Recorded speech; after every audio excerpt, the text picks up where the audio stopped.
We advise them as they're responding in for the TAC and the command. They can come in initially on Solano Fire and then switch over. 26 Alpha has one engine coming that way now. Let's 32, contact you, last company, seat's got a reset. Over the past months, dozens of catastrophic wildfires have engulfed the western United States, destroying more than 5 million acres of land in California, Oregon, and Washington since early August.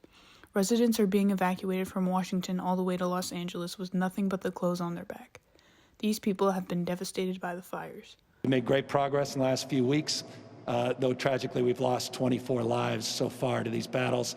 4,200 plus structures have been lost and 44,000 people have evacuated. I mean, let's look at the last few years. We've had fires earlier and earlier every year, and they've been worse and worse. And this year, particularly in 2020, has been our worst fire year, and it's not done.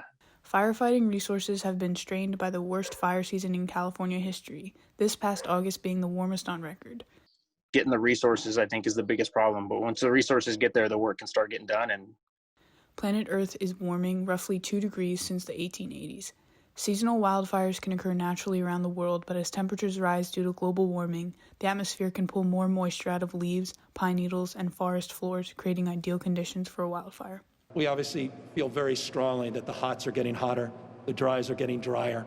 When we're having heat domes, the likes of which we've never seen in our history, the hottest August ever in the history of the state, the ferocity of these fires, the drought, 5+ years, losing 163 million trees to that drought.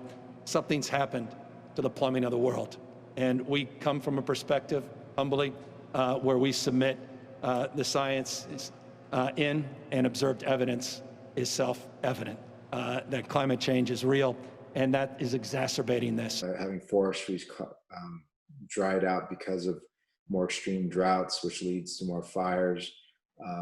After fires, you have scorched earth that leads to a less pervious surface. So when water falls, it doesn't penetrate the ground, causes more runoff.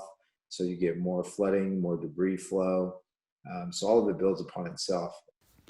After weeks of public silence about the flames, former President Donald Trump flew to California, attributing the crisis solely to poor forest management, not climate change. For years, he insisted that wildfires could be avoided with greater debris management efforts by state officials. Energy production. And I see again the forest fires are starting. They're starting again in California. I said, you got to clean your floors, you got to clean your forests. They have many, many years of leaves and broken trees, and they're like so flammable. You touch them and it goes up. From our perspective, there is amazing partnership on the ground, and there needs to be. As the governor said, we've had temperatures explode this summer. You may have learned that we broke a world record in the Death Valley, 130 degrees. But even in greater LA, 120 plus degrees. And we're seeing this warming trend make our summers warmer, but also our winters warmer as well. So I think one area of mutual agreement and priority is vegetation management.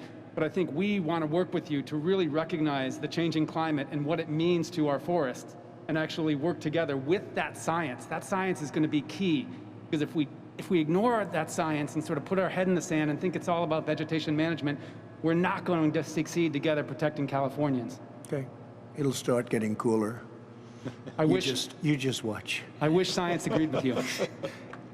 Well, I don't think science knows, actually. Trump has threatened to withhold federal aid from California and other states if they do not change forest management policies. One thing is fundamental. 57% of the land in this state is federal forest land. 3% is California. In the case of an emergency, you need help. Government needs to help each other, local, state, federal levels. Threatening to pull funding at a time where people's lives are at risk and we're trying to respond to an emergency, I think it's very irresponsible. Here in California, nearly 57% of our forests are federally managed. Only about 3% are managed by the state, and the rest are private managed forests. Scientists say human activities resulting in global warming have driven up global temperatures. Global warming and cost of pollution through greenhouse gas emissions result from the entire human population and environment. Studies have shown that in addition to becoming more frequent, climate changes will affect fires, resulting in more destructive, carrying enormous environmental, financial, and health consequences for communities. And look at the temperature. It's the end of September right now, and we're close to 100 degrees. And that isn't what things that you've seen in the past. This is the hottest year on record. So if that doesn't speak to the urgency that we have to get ahead of this. Not reducing carbon emissions will lead to the wildfires getting worse. We call on government officials and the next presidential administration to take charge of climate change and make a noticeable change, as these fires will keep coming, becoming worse and worse every time before the world is on fire.